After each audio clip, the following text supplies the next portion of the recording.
తులారాశి వారి ఇంట్లోకి రహస్య శత్రువు రాబోతున్నారు. అంటే అసలు అర్థం కాని వారి కోసం రహస్య శత్రువు అంటే ఏంటి? ఈ యొక్క తులారాశి వారికి ఎటువంటి ఇబ్బందులు కలగవచ్చు? వీరు తీసుకోవలసినటువంటి జాగ్రత్తలేంటో తెలుసుకుందాం. ముందుగా తులారాశి వారి యొక్క వ్యక్తిత్వం ఏ విధంగా ఉంటుంది అంటే తమ పని తాము చేసుకునేటువంటి తత్వం కలిగిన వారు. ఎవరి విషయంలోనూ జోక్యం చేసుకోకుండా ముందుకు వెళ్లేటువంటి వ్యక్తిత్వం కలిగిన వారు. అయితే కొన్నిసార్లు వీరి యొక్క మంచితనం వీరికి వెన్నుపోటుగా మారేటువంటి అవకాశం ఉంటుంది. ఉదాహరణకు మీరు ఎంతో స్నేహంగా ఎంతో కలివిడిగా ఉన్నటువంటి వ్యక్తి మిమ్మల్ని మోసం చేసి ఆర్థికంగా లేదా మానసికంగా ఇబ్బందులకు గురి చేసేటువంటి విషయాలు ఇటువంటివి మీ జీవితంలో ఎన్నో జరిగే ఉంటాయి. ప్రస్తుతం కూడా మీరు ఇటువంటి విషయాల్లో చాలా ఇబ్బంది పడుతూ ఉంటారు. అటువంటి తులారాశి వారికి మరొక దెబ్బ పడబోతుంది. మిమ్మల్ని నమ్మించి మోసం చేసేటువంటి వ్యక్తి మీ జీవితంలోకి రాబోతున్నారు. కొంతమందికి నక్షత్రం వారి యొక్క దృష్ట్యా ఇప్పటికే ఆ వ్యక్తి ఎంట్రీ అవ్వవచ్చు. కాబట్టి మీకు సంబంధించినటువంటి రహస్యమైనటువంటి విషయాలు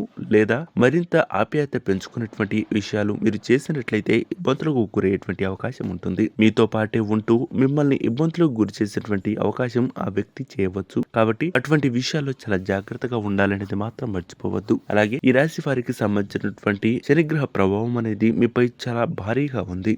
దీనివల్ల నరదృష్టి ఎక్కువగా కలిగించేటువంటి అవకాశం ఉంటుంది. కొంతమంది మీరు సంపాదిస్తున్నటువంటి డబ్బుపై ఆశపడి కన్ను పడేటువంటి అవకాశాలు ఉంటాయి. దానివల్ల మీపై నరదృష్టి వల్ల తీవ్రమైనటువంటి నష్టాలు కలిగించేటువంటి అవకాశాలు ఉంటాయి. కాబట్టి దగ్గరలో ఉన్నటువంటి శివాలయానికి వెళ్లి నవగ్రహ శాంతి పూజను చేపించుకోవడం ద్వారా మీపై ఉన్నటువంటి దోషాలు మొత్తం తొలగి శుభ ఫలితాలను పొందుకునేటువంటి అవకాశాలు ఉంటాయి.